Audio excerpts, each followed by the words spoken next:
Hello everyone, this is Cari for Redesign with Prima, and today we are going to be creating these beautiful ornate mini frames using decor molds, H2O transfers, and art mediums. I just love how they came out. They're so romantic and beautiful, and I cannot wait to share what I did. So I used casting mix in the molds. If you need to see a tutorial on how to do that, I do have one. I'll have it linked in the description for you. I'm going to start by painting my castings with heavy black gesso. Heavy black gesso is a primer and it can be used as a paint as well. It has a matte finish and the coverage is pretty amazing. So it goes on so smoothly, evenly, and it gets in all those little nooks and crannies just beautifully with my Handmade brush. You know, I love my brushes. So once you get them all painted with the gesso, you let them dry, and then you can of course add a second layer if you wish. So here they are all finished, and I'm letting them dry. I let them dry pretty thoroughly for about an hour or two before I get to work on the next step, because I like to make sure that my art mediums are dry between applications of other things. So here I just have a nifty little trick. I used a piece of clear acetate and a marker. So what I'm doing is just kind of outlining the inside of the little frames so that I can use these as templates to cut out my H2O transfers that I want to put inside the frames. And you can see here that they are going to be cut out. And then what I'm going to do after I cut them out is just sort of place them on the transfer and get an idea of what I want to put on the frame. It just helps me with flower placement and that sort of thing. Yeah, so you can see the designs or how it will look within that area of the frame. It's just my little trick.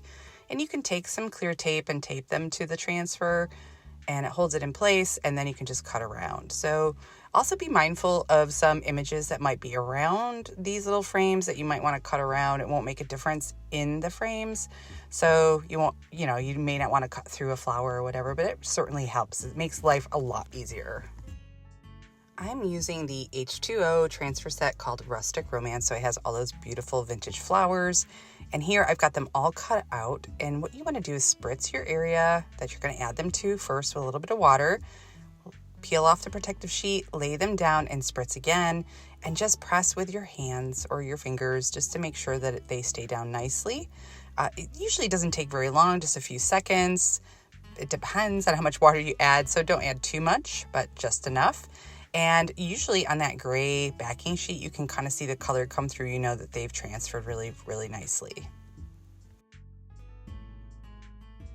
So here I am again doing the next frame.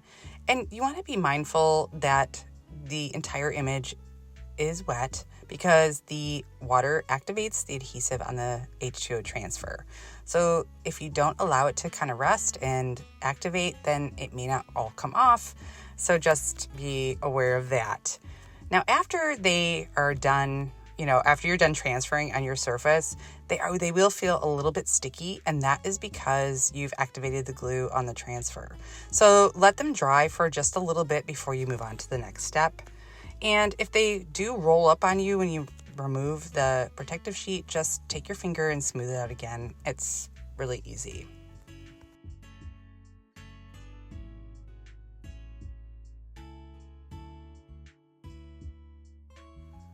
Now I'm going to add my liquid medium. So if you've watched my ornament series, you know that I use this a lot. It adds a shiny effect to anywhere that you apply it.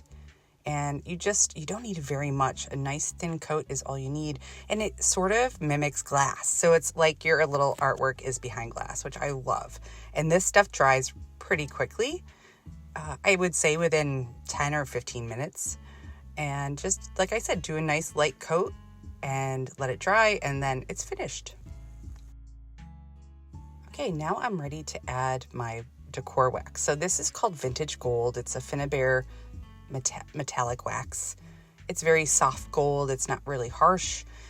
We have different varieties of metallics that you can choose from: bronze, silver, anything you wish. So if you want to use a different metallic, you certainly can. We have many to offer. Now what I do is just add the wax along the edge on the inside of the frames. So this will help hide where your transfer meets the edge of the frame, and it kind of blends in the whole look together. And I'm just using one of my little Finnabair brushes just to put some of that wax in those little crevices there, and then I use it just to highlight all of those beautiful little details on the frames.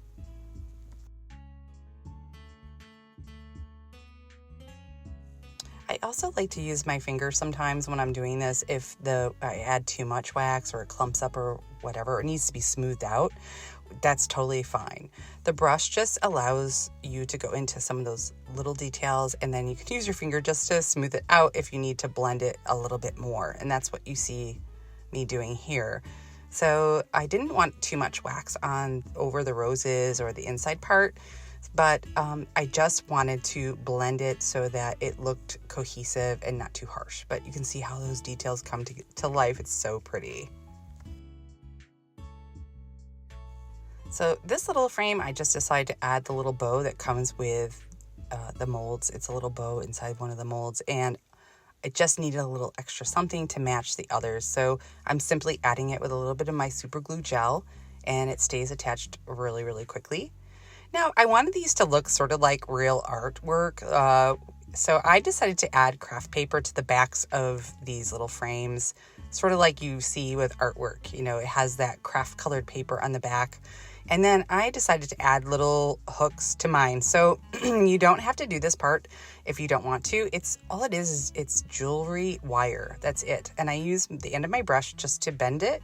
And now I'm using that super glue gel to go ahead and adhere those little hoops. And then I'm going to go ahead and put that little craft paper down on there as well. I also wanted to mention, if you don't plan on hanging these, let's say you want to make them into little magnets, you can skip the hoop part, of course, and just go ahead and glue a magnet down to the back of the casting and then cover it with that brown craft paper just to neaten it up, and no one will ever see the magnets. Let me know what ideas you have for these, or where you would hang these, or what you would do with them. I think they would make amazing Christmas ornaments.